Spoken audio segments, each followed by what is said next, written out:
Messieurs, dames, Tanguy Koki.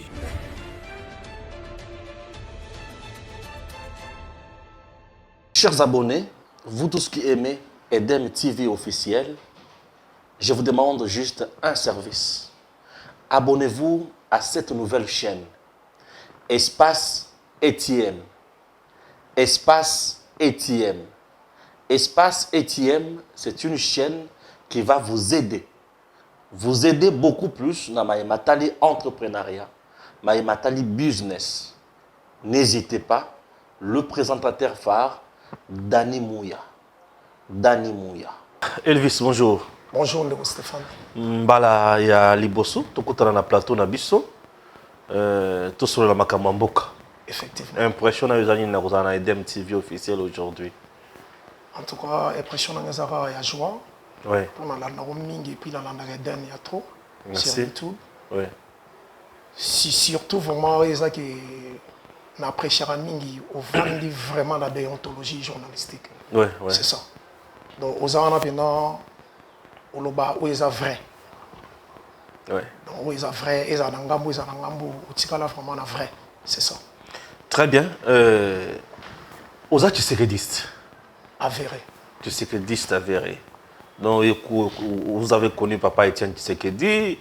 Dans moment fort. Tant que un moment fort na parcours na yo avant ton côté na mojindo ya makambo zanango. Ba moment fort na Mi balé mi sat. Et ça d'abord première rencontre na Mobutu. Première rencontre na Mobutu. Tshisekedi na Mobutu nommé premier ministre. Ouais. Au Bénin, jour à signature, il y a, comment je peux appeler ça, livre d'or. Là, soit Baraka, garant de la nation. Tshisekedi a barré garant de la nation. De la nation, là, ça est Fassaran. Jour à signer. Après nomination, le lendemain matin, je me souviens encore, dans le boss, âge, mais qui vers 24 novembre. Le vieux est habillé en kaki, il y a marche courte, il y a grise. La voiture, mon son a bossé, il y a 4 portières, il y a CPK à l'époque. Juste vers 24, des places en biscade. Écoutez, c'est ça. Premier événement, les boissons. Voilà, deuxième événement, on le dit. Deuxième événement, qui à l'époque, on a Mobutu à Salé à Chabar, Jeep Corando. Premier événement, Jeep on a eu un banaïsta. Il y a un affrontement par hasard na uta baron. Il y a eu un événement terrible la première fois. Na ora mouchetou mbali bosso na mon réaction. Il y a mouchetou même que j'ai sali en passant. Donc on a vivre événement après ba courant donc deux courants de côté bimate ba on a katarista. Et puis ba courant no bima et c'est il fallait présence ya Etienne Tshisekedi. C'est pour la première fois à vie parce que l'événement les arabes bosso en CNS. Première fois dans mon avis en live. Première fois. Très beau, très calme.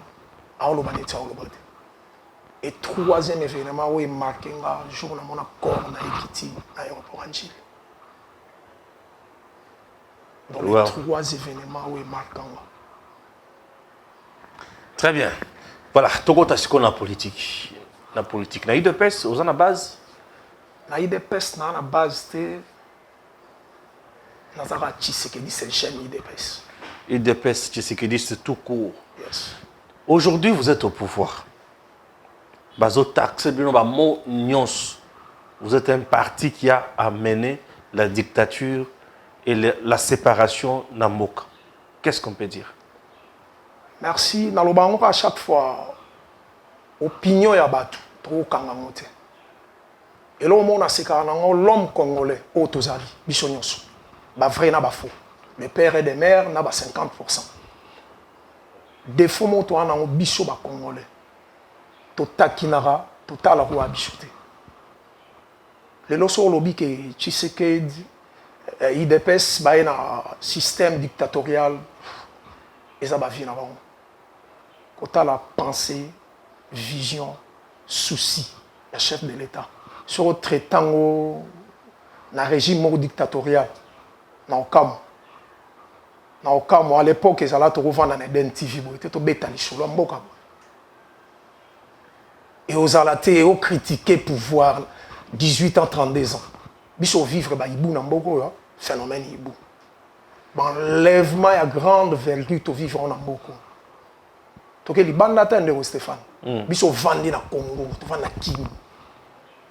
De vivre des événements il y a Kalev ngana mona Marie-Paul na sainte ya lupango wa Kalev to benga ngobom Marie-Paul rappelle arrêtez la longole bilamba j'ai fait qui ça na vivant pour je suis fan de Wengel Paris mais to kota jour en tant que to koti mais to viva leader na bicho après des événements stade Tata Raphaël Waya Chichi zongisa ba na Rwanda. Donc sur le traité régime a Fatih Lelo que régime dictatorial era likundu. Pour ça to benga on en France to pesa on sens bien. Ezam likundu pena na lingala ndenge bimela babe. Bondoki. C'est ça. Boza trop tribaliste, bozo Kaboula Batou. Boulingi trop machin, nous-mêmes on a pouvoir. Je suis en train de vous poser des questions. Il y a Maïma, ce mali qu'on est dans le terrain. Soki balobi toza trop tribal. Nga comme on a Elvis Kionga, je suis du Congo central, je suis Mouyombe 100% vers Tchela. Oui. Pourquoi je suis de l'IDPS? Pourquoi je suis tissékédiste? Je suis qui parti mon tribal. Peut-être époque il y a Kassavou Boutoroz, Yé Bango bien bête pour tous en Haïti. Mais tu es une époque à Mobutu. Langue est dominante. Tribune est dominante. C'est une réalité. Bangwandi basu pouvoir. Et ça n'a sens à ma bête. Bangwandi basu pouvoir. Linga les jeux sikana qui ngwandi les jeux sikana. Même l'armée, nana est bien monté. À condition qu'on a Congo de Roland Stéphane. À condition qu'on vivait na kinité. Surtout que quand on a une nomination, le chef d'état-major époque à Mobutu, la plupart, c'est colonie. Là, ce n'est pas un péché. Tu es un musée, tu es un musée kaka, tu es un musée. Tu es un musée, tu es un musée. Est-ce que ça est péché? Tu es à 18 ans, il y a Kabila. Tu es un président de l'Assemblée, tu es un premier ministre, même un tribunal Kabila, il y a péché. Mais on va comprendre. Chef de l'État, Fatih, Azara Yanzam. Mais on dit qu'il est le président le plus incompétent que le président Nyons Oyobale qui n'a pas cannabis. Batangela Ngwaza compétent. Le Joseph Kabila a fait mieux que lui. Asalaye malam ou le Fatih. Oui. Pour Anito Bimena Balabala. Stéphane Osamus, on a une chaîne non lelo. Oui. Pour Natalako, Osala Musala bien. Bien sûr. Effectivement, nous allons répondre de Bango. Il faut que ça réponse. C'est ça. Donc nous allons répondre de Bango. Oui, bien sûr, je suis là. Pour Nanito Bimena Balabala. Merci. Est-ce que Fatih Moutali Bosso Alobaki na Sankou Gemboge Koufa, ndeto akoyebe na en place wana lingala na phrase wana mbala li Bosso to yebango. Toloba Mboge Koufa banda Mobutu. Ngana lobango clair na lobango moni date le 17 ngata que Tshisekedi c'est na fête à monter.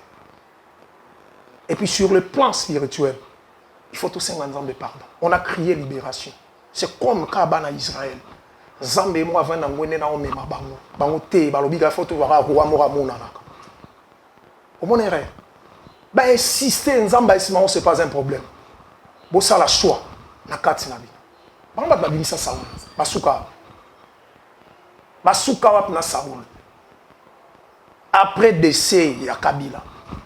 Après assassinat, on va pouvoir bisoter ti lelo, ba pesa biso réponse monte. Donc nyon soana ba restation salama. Ba ndeko na bino boni ba kundama na samabeli. Ba fangite bazap na monsina. Wana nyon soyangote, ma beka na 3 ans. Na 3 ans. Au pénal qui est liberté de presse et remis libertinage. Nous tout. On a la facilité pénal l'équipe doit finir chef de l'État. Chef de l'État, il y a comme une institution. Au l'éco finir, au salino sur ça, en empathique. Lui-même d'abord, à ce beau ya rubilo quoi. Le régime on est à Ramabi. Balo bana moi biso to lo bara biso a Tshisekedi c'est baro mesana. pe ba changer la boye beaucoup ti biloko o Kabila tika ki na mboka bino bobomi yango bozo ko sala loko mosusu te ba lo ba ki atika ba entreprise atika ba avion atika mbongo na banque mais bino boye bo silisi nyonso atika ba entreprise ba double tant atika le double ngo o ya l'été tika le vide o ye moi double na se iso ko tsamo na compte na ye ba avion qui pas vite ça ba ebisa biso qui pas vite parce que qui avion mon pempe neuf et tika la tozo beta masolo eza une époque il y a président Kasavu bute biso za été to beta masolo biso vivre to na maîtrise na ba avion so mama e combien ba avion ya tika yi eza combien est-ce que les gars air za une belé tout tika mensonge to ko sanani nani azana kwa ko sanani atiki mbongo na banque réserve combien na ba milliards o yemo akena on a famille na ye est-ce que ba ko tika ba 500 millions dans la banque comme réserve na mboko munene lokola Congo eza na richesse pendant 18 ans Ndeko Stéphane na ba ndeko ba olanda biso so Kabila za mutema malamu azali na vision azali na posa otombola Congo tonga to beta masola ya Félix te so Kabila azali na posa osala Congo. Tout le monde a été battu là, pas non à 24, maman n'a pas non, TGV n'a beaucoup. Et il y a des coordonnateurs dans mon âge. Coordonnateur, il y a Marambouana, tout, il y a 5 chantiers, personne n'a combo à former. Mais nous avons dit que Jean-Marc Kassambat. À quoi répondre à la question? Il y a une visibilité. Visibilité à 5 chantiers. Il y a un commenter c'est lui qui était là pour expliquer dans les Congolais que l'euro est comme réalité. Mais le euro est sur le bénin. Et là, on y va ko sabiso. To lobi te que tout ya Kabila est faux. Mais il y a Kabila sur les 100%. Kabila a 85% Yamabe. Yamabe. To Yamabe est tellement élevé. Trop de comparaisons aujourd'hui. Est-ce que les Congolais socialement sont à l'aise? Socialement, tous en à l'aise. Qu'est-ce qui bloque? Et là, ils ont bloqué les lotés. Et où tu nous sika, on a 32 ans au bout.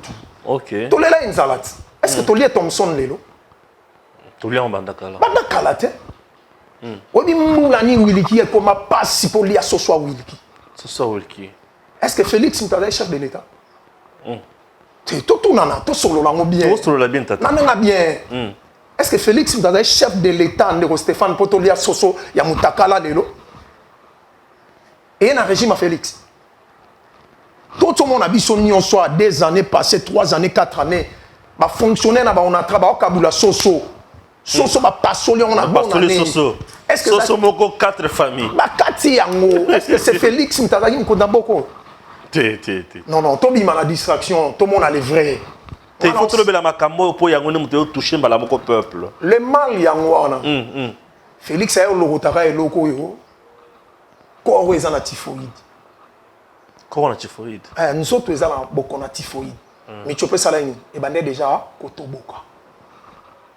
Devant un médecin, Orsan, fois 3 temps.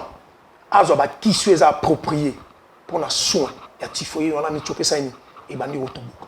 Forme RDC Félix Azulan. Na quelqu'un na conteste, il y a maladie à typhoïde.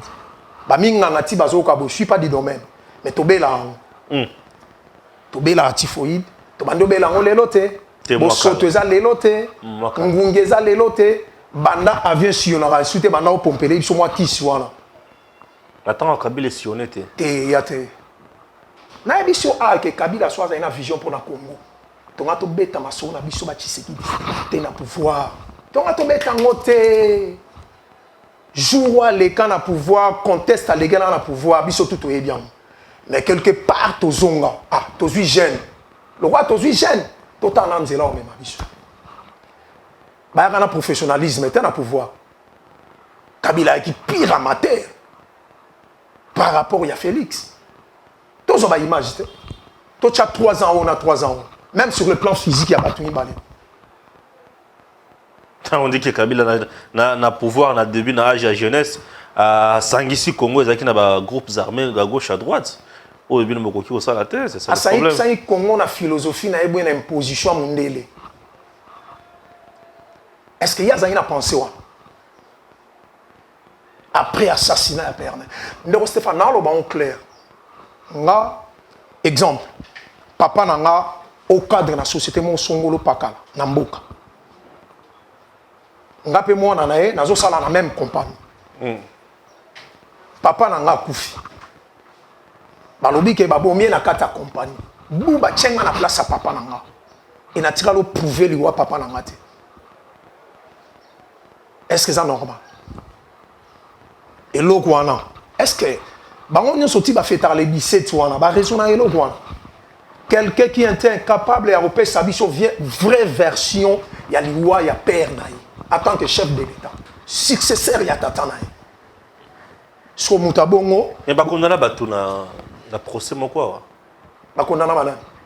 Bah condamné handicapé, bah condamné bateau. Mascarade, c'est du pire. Il y a mascarade. On a tout mascarade. Donc, on mascarade, mais tellement ça a trop amateurs. Trop amateurs, bah congolais, bah boya on a formé nyonso, bah tika la on dit ma tam kolomote. Bureau na stratégique et Luka est convaincre batou. Tout le monde a ba vidéo, na ba machine, na ba total vidéo, vraie histoire, na ba prison, ba koloba, oh ba kangamaka. Ba vidéo bima et s'infiltra et ça. De bazar là, bah ça sauter. Donc, on a un reproche, il y a au sale à pouvoir en place. Soit bazar reconnaissant. Ils ont un cœur, des hommes, des humains. Merci Félix. Merci Félix. Donc, comme on a Kabila, na badep na enyonso. Donc, on a pena kinya baloba pena que merci à béton. Pour ça, pena Félix a dit pena que ndeba obenge que ya aza dictateur. Sora lobi pena a fouiné dans le passé. Donc, a changé na vision. A fouiné dans le passé. Non mais on dit qu'il a peur de fouiner dans le passé puisque Bazolo qui est parti que bangoné mto PC pouvoir a fouiner dans le passé ngeni. Azobanga a fouiné dans le passé pour bango ba pesa e pouvoir. C'est ce qu'il dit. Le Stéphane Tilelo. Na tche ba congolais témoin. Ba ya na korwana o baloba. Babimisaka mo papier mo boye. Papier ba bimiso ba signaka Némi na Jean-Marc Kaboul. Pour na FCC na ka alliance wana yango papier ba ya nango.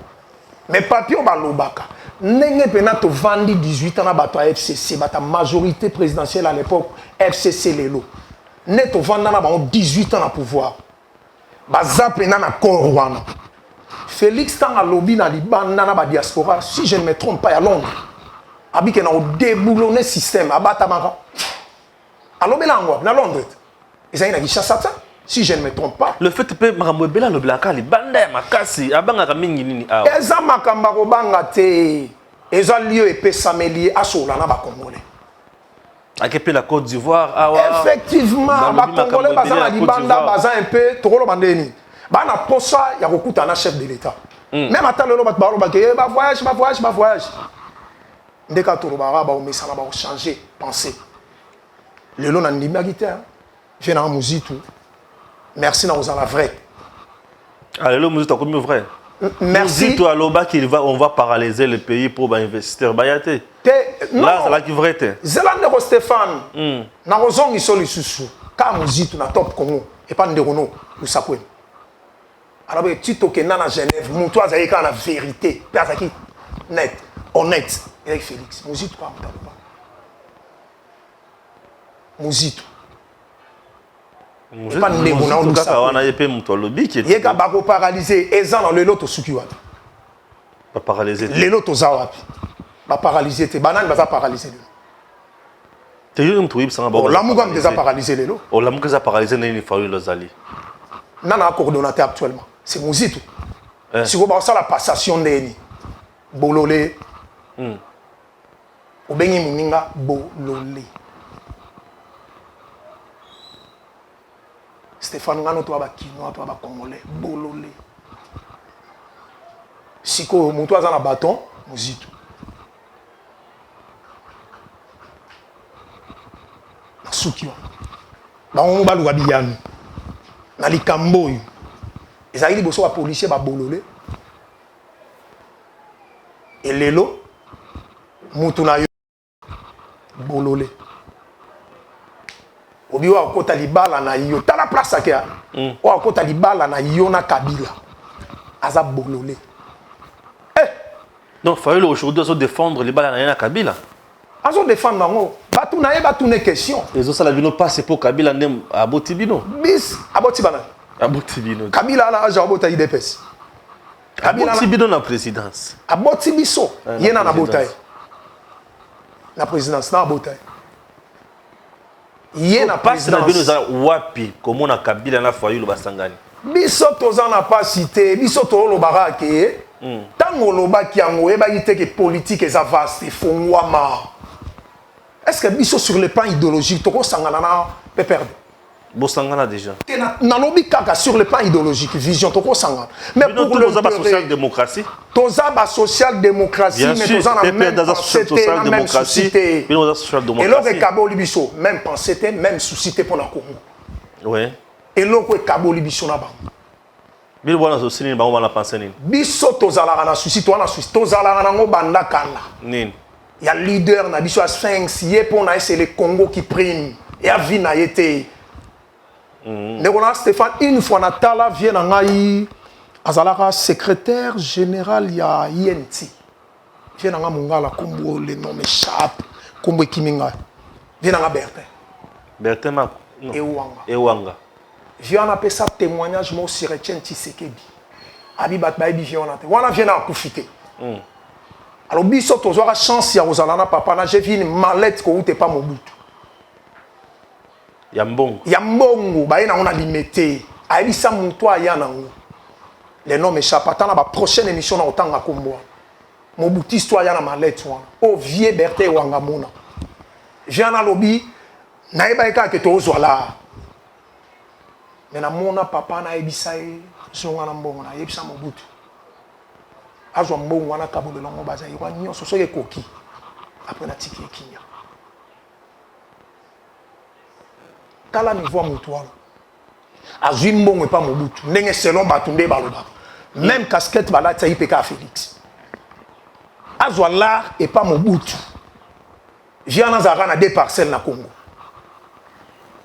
congolais azwi mbongo e pa Mobutu azalika na mapango mibale andeur oya bango ya famille ngirengiro azalika na lupango na 10e rue na oya ezalaki na oya gombe na marana là lelo na mona soki si je ne me trompe pas on dirait Sonas Mutalo akoma oluwa mutu azozwa l'art chez Mobutu na grandeur à Tshisekedi andimi basala deal na Mobutu akufi na l'art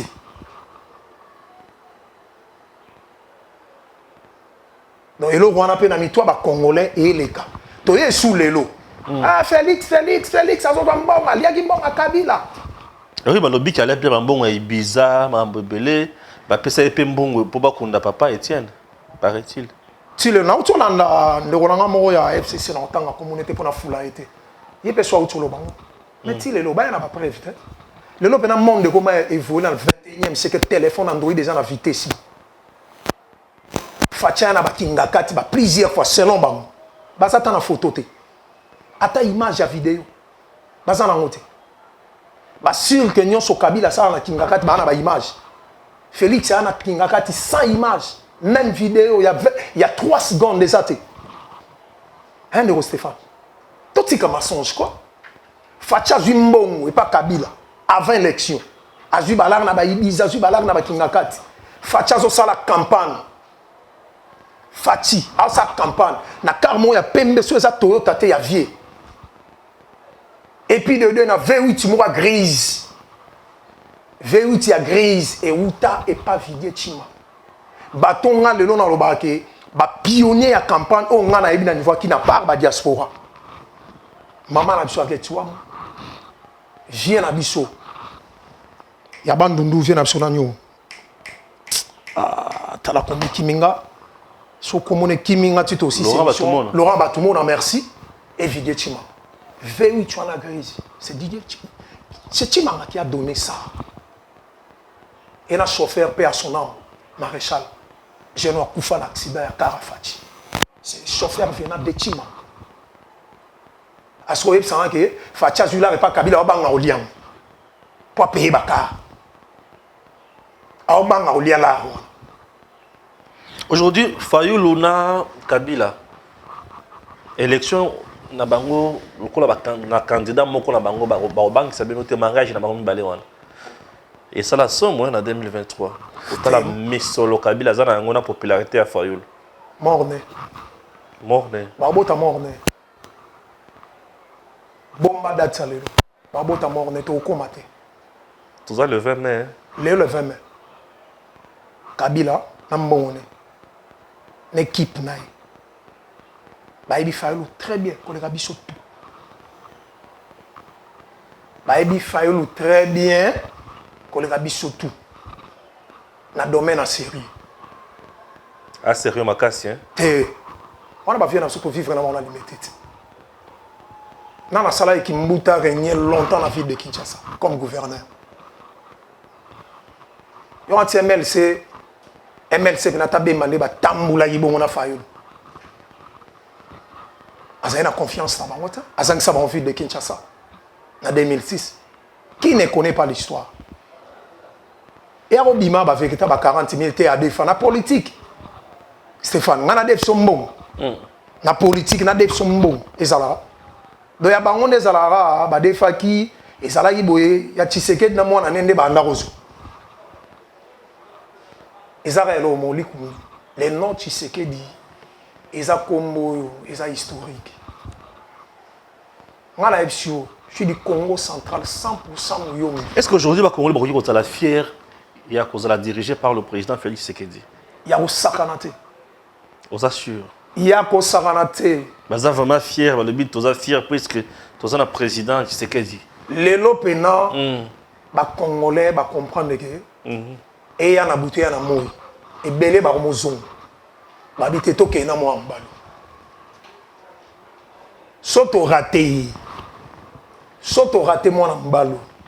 Ndeka ba ina boule na bango ke to zui bokonzi.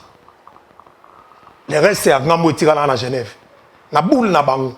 So ba zui bokonzi. Ba yelo ba di bo so ba nga ba no ça va torpiller constitution. Ba réduire mandat chef de l'état 5 ba chango 2 ans et demi. Na bénéfice à bana. Tu peux nous faire aujourd'hui 5 points essentiels où il faut constituer beaucoup de fondements.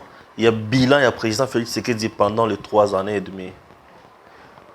Ce qui n'a lobby na sur 5 points, na obanda d'abord, les lois li bosso. Il y a un lima travail na perdre. Il y a un bosso, il y a un balai. Et là, on a mis balai. Ils ont gratuité enseignement. Il y a mis SAT. Il y a mis SAT. Ils ont liberté à solo et à presse. Il y a mis à libérer tous les captifs politiques. Captifs politiques. Oignon Sobazé a un dossier dans l'État congolais, dans 18 ans Kabila. Ce sont les hommes libres et les lots ennemis à Tshisekedi. La plupart.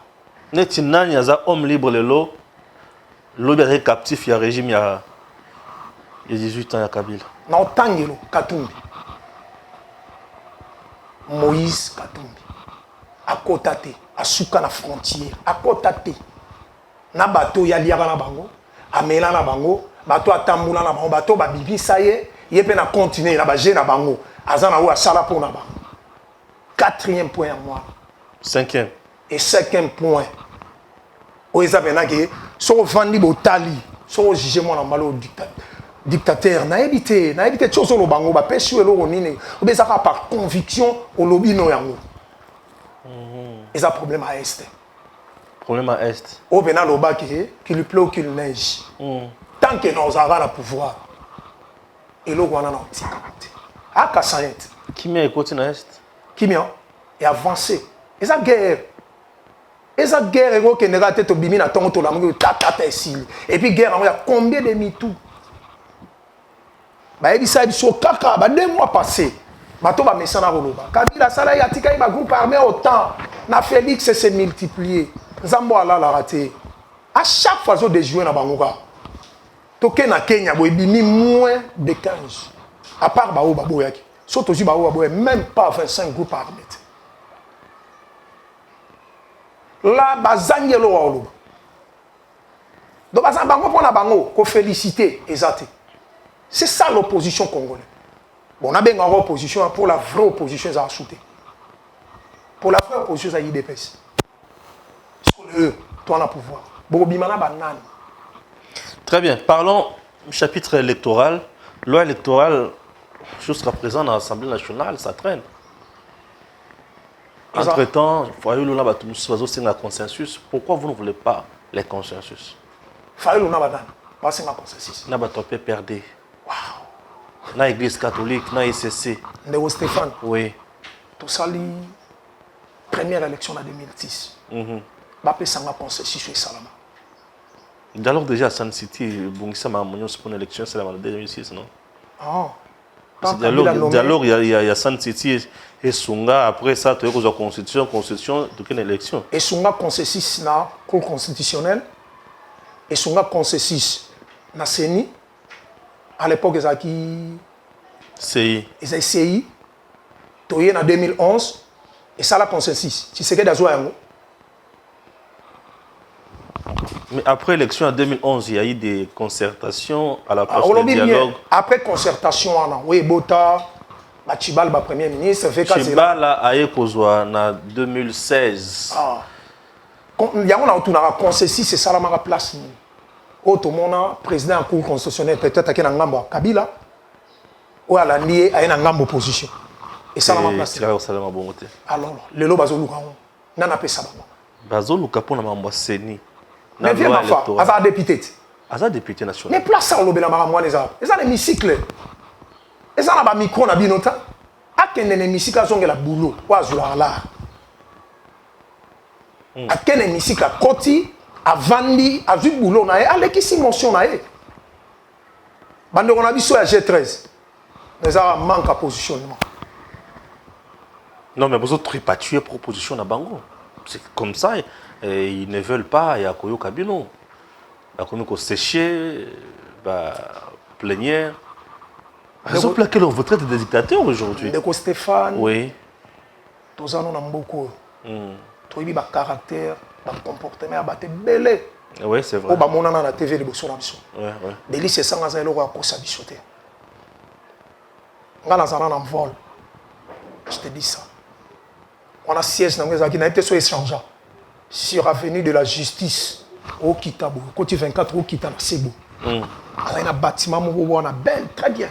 Côté Pena, la bio solo. L'époque, avant 2011, en vol. Mais c'est Denis, c'est sans jour où on voit une émission, tout n'a ni ne pour ça qui est Atika, la Moka, pour soutenir Fatina campagne. Et là, on a non, c'était pour des raisons électorales, c'est connu. C'était pour des raisons électorales. Il avait juste joué sa carte, sachant très bien que la circonscription dans le Kassai, il ne pouvait pas passer sans les noms de Tshisekedi.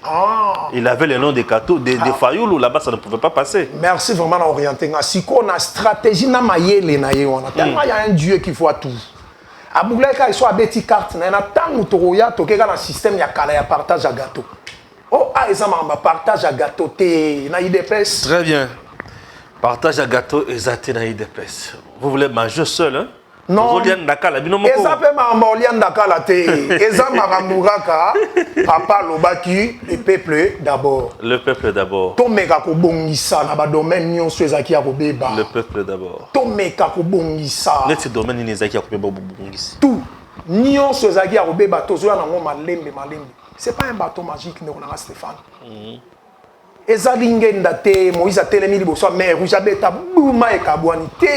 C'est un problème administratif. Des jours passés, il y a eu un forum de réconciliation dans le Grand Katanga. Le fils digne à Katanga va se réconcilier. Ça a bougé. Sentiment de la Kénine, comme on a ban mboka basangana boy. En tout cas, ko sangana ya batu so bien baluka kimia to boy yangote. Mais une chose bisoto ebi réconciliation salama entre deux personnes ennemies ou soit deux camps ennemis ou deux tribus ennemies. bango balobi ke bana Katanga Oui.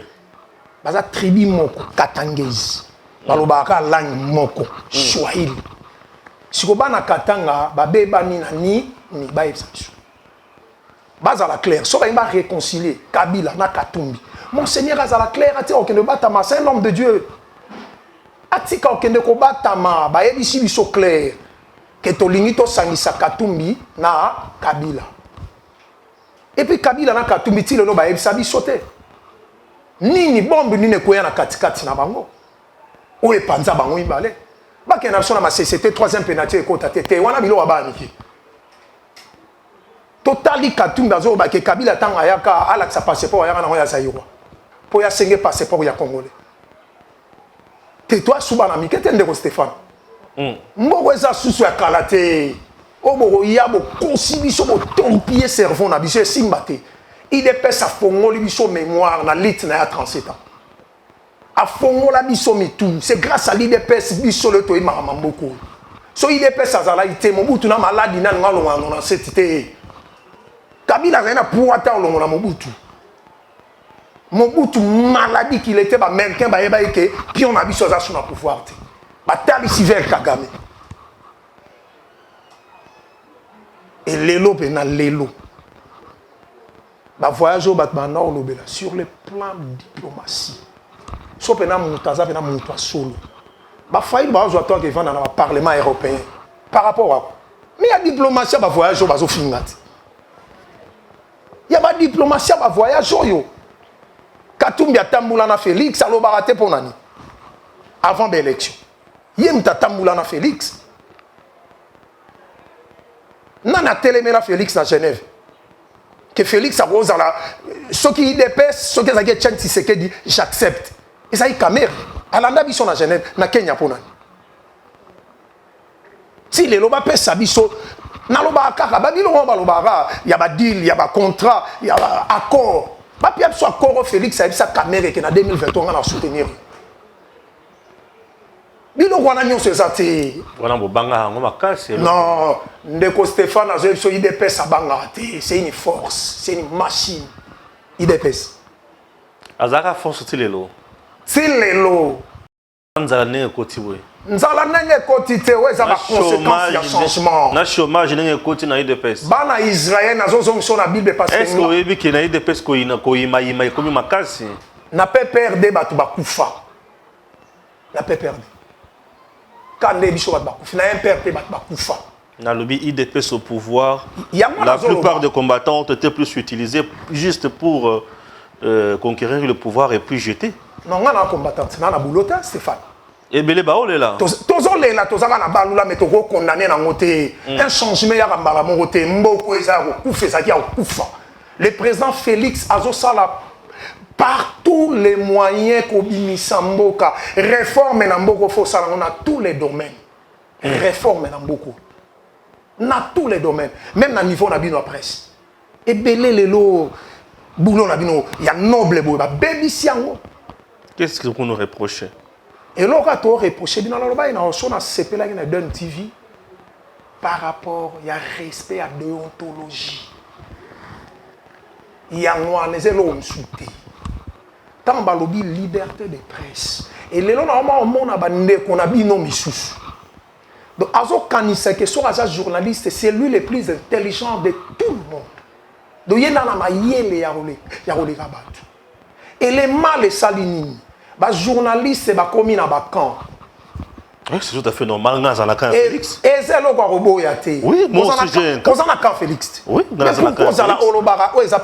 Non, quand il y a Félix, dans un camp Félix, il y a Félix individu. Yes, effectivement. Dans un camp, il y a Félix institution, président de la République. Et j'ai toujours défendu quoi? Quand il y a président de la République étant première institution, il y a Mboka. Yende a sa vision, a des garants, il y a bon fonctionnement de l'institution. Yes. J'aime Asala Moussala Malam pour le bien-être du peuple congolais. Pour la couleur Oyo, et symboliser richesse Nabiso. Batumio soit profiter na yango. Pour la maille Oyo, et symboliser Pembe, pour la Pembe Oyo, et symboliser maille Nanzo Nabiso, moto Azala Malam, peuple na rouge, makila Oyo, batu baki tangisa mingi na Congo, et Zalaka Nanzoto, et Tangate batu ba vivre. Yes. Raison pour laquelle je soutiens l'institution président de la République. Ah, tu vois, avec une conviction divine. Non, ça c'est ma conviction. C'est ma ligne éditoriale. Effectivement, Tobo Ipe Bandegono te basala, soit ya kanaba. Bango peut passer la kanaba. Ndeko na bino mo na otanga communauté pour na pese chance belé. Ndeko na to moni bango na 18 ans Kabila. Ouais. Na ba ministère et simbi ba monsieur simbi te. Ba monsieur pe ba bimina ti bazo ganga legi na lipa na plateau na ndunda. Abimi néant, azu eloko te na 18 ans. Ba on ba boulay sikoni. Nenge ba traita Félix débutant, amateur. Ba boulay ka ke après kaka makambu tango evanda ba on ba ko se retrouver. Nde ba loba to ba kansa ko loba mingi yango neza osala mosala bien. Tango ba se retrouver te. Ba Johnny Lungila, ba Peter Chani. Ba se belé. Tango ba se retrouver te, surtout ndeko na Peter Chani. Niveau to ba no se pena mwana mbali wana, to bela tanga kota boloko. To sala ba mouvement pour na Peter Chani. Katumbi azalata. Katumbi azalata ndeko Peter, lelo pena na caméra. Ya Nderono, Stéphane, na Eden TV. Na ebi oto ebi ngate nga na mona na TV en tant que journaliste. Wa garçon intelligent. Zongela nature na. Na tindo to linga Félix. Mais zongela nature na. Obungi. Obungi makasi. C'est bon. Nous sommes arrivés à la fin. Il y a un traité Nabiso. Merci. Il y a cause à la parmi nous les lots. Et que Dieu bénisse la RDC. L'Institut supérieur du développement rural Tchubashi est un établissement d'enseignement supérieur public de grande renommée dont les résultats ne sont plus à démontrer. Il est sans conteste un véritable atout pour le développement. Cependant, l'ISDER Tchubashi a toujours des problèmes de bâtiment. Après plus ou moins 40 ans d'existence, il doit cesser d'être sous-logé comme dans le passé ou d'être locataire comme dans les cas présents. À l'instar de l'ISDER Bukavu, il doit absolument disposer d'infrastructures propres et dignes d'un établissement supérieur officiel d'importance capitale pour le développement de la province, voire du pays, faute de quoi il ne saurait efficacement répondre à la mission qui lui a été assignée dès sa fondation. En 1979, sur les cendres du centre préuniversitaire de Kananga, est créé l'Institut supérieur de développement rural de Kananga, et sur l'initiative de fait Monseigneur Martin Léonard Bako Lewailunga, archevêque métropolitain de Kananga. 3 mois à peine après son ouverture, il est fermé pour des raisons d'ordre financier et budgétaire. Mais ses biens et son personnel, hérités du centre pré-universitaire de Kananga, furent consignés à l'ISP Kananga. Je suis secrétaire général académique de l'ISDER Tchubashi et j'assure l'intérim du directeur général. L'ISDER est un institut public donc, créé par l'État qui a fonctionné dans les bâtiments de l'État.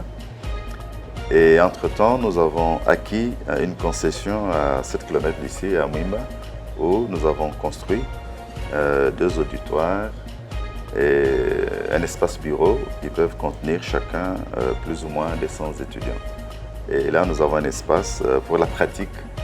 Et nous avons également une concession à Tchubashi, plus ou moins 5 hectares, où nous allons surtout pour la pratique, les champs, l'élevage, la pisciculture.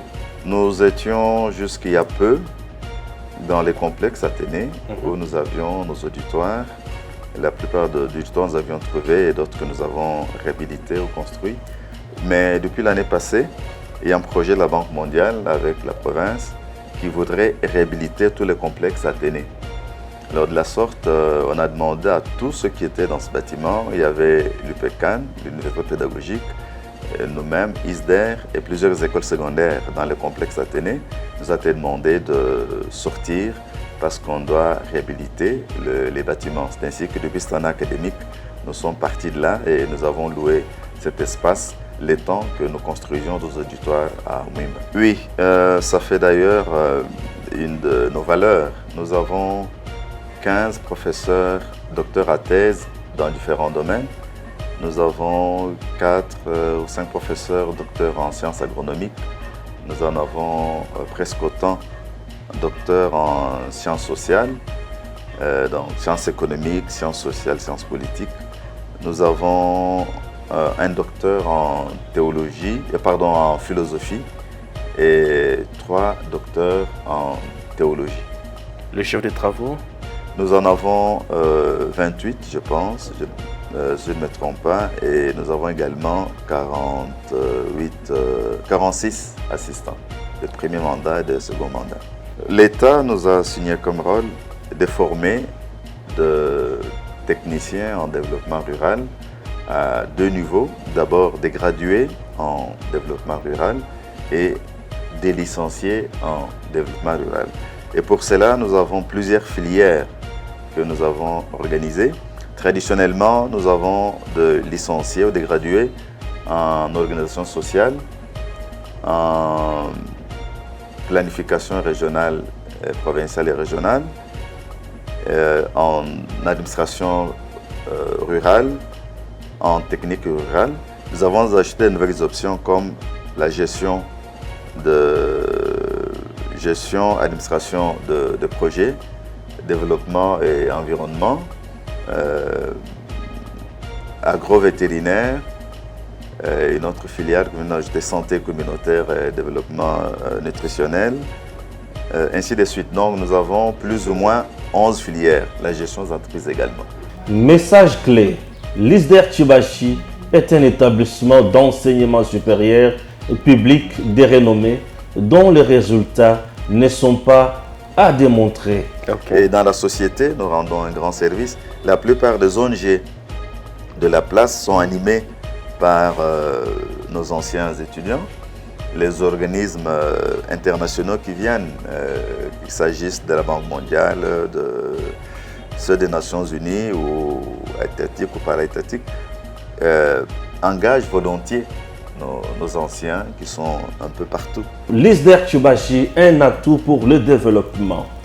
Plus ou moins 40 ans d'existence après, l'ISDER Tchibachi doit cesser d'être sous-logé ou locataire. Il doit, à l'instar de l'ISDER Bukavu, disposer d'infrastructures propres dignes d'un établissement supérieur officiel d'importance capitale pour le développement de la province, voire du pays. Quelles sont vos préoccupations à l'heure actuelle, qui constituent bien sûr votre plaidoyer? Nous sommes préoccupés par les bâtiments. Nous avons un problème de bâtiments. Là où nous étions, nous avions un peu plus d'espace. Ici, nous sommes suffisamment coincés. Et nous sommes aussi, pour parler des bâtiments, nous aimerions quand même avoir un appui pour construire plus rapidement si l'État n'est pas capable de nous céder des bâtiments. Il y a beaucoup de problèmes dans la ville pour ça. Et au moins nous aider à construire. Par nous-mêmes, nous pouvons construire, nous avons déjà construit ce que nous avons fait. Cette année, nous pouvons par nous-mêmes aussi construire peut-être un auditoire ou 2, ça dépend. Comme nous avons de plus en plus d'étudiants, il nous faut maintenant des auditoires de 400 étudiants, 400 places. Donc ça nous demande un peu plus de moyens. Nous aurions quand même voulu que l'État, qui est organisateur de l'enseignement, nous aide à construire plus rapidement des bâtiments. À notre rythme, nous pouvons aller par un auditoire ou 2 par an. Or, nous avons 5 promotions et nous avons, quand nous subdivisons en filières, nous avons besoin de plus de 20 auditoires. Donc, très bien. Et là, nous risquons d'attendre 20 ans, alors que si l'État nous aidait, peut-être en moins de 5 ans, nous pouvons être capables de bien placer tous nos étudiants. Ça, c'est du côté enseignement, mais nous avons aussi du côté administratif. Nous avons un personnel de plus de 100 personnel administratif. Et là, il nous faut aussi de l'espace pour ces gens-là.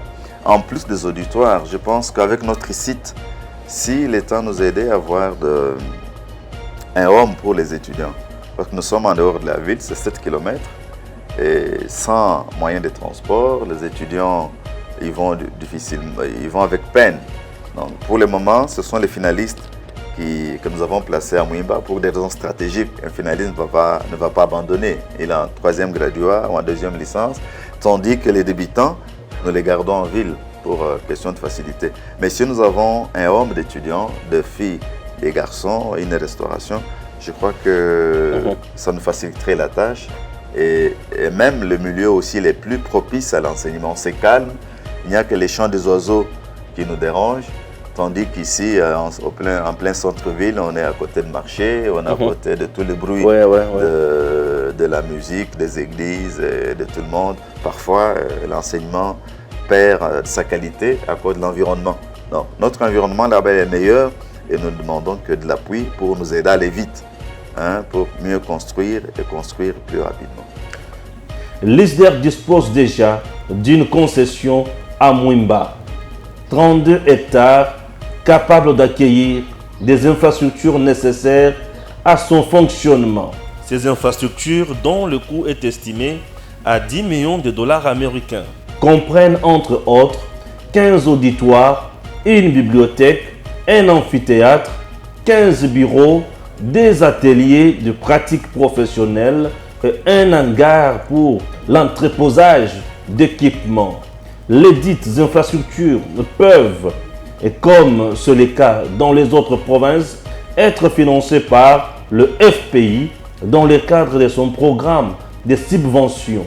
Notre appel pathétique pour doter ISDER Tchioubashi des infrastructures propres à la taille de sa renommée est lancé au président de la République, à l'autorité de tutelle, son Excellence Monsieur le ministre de l'Enseignement supérieur et universitaire, ainsi qu'à toute personne de bonne volonté.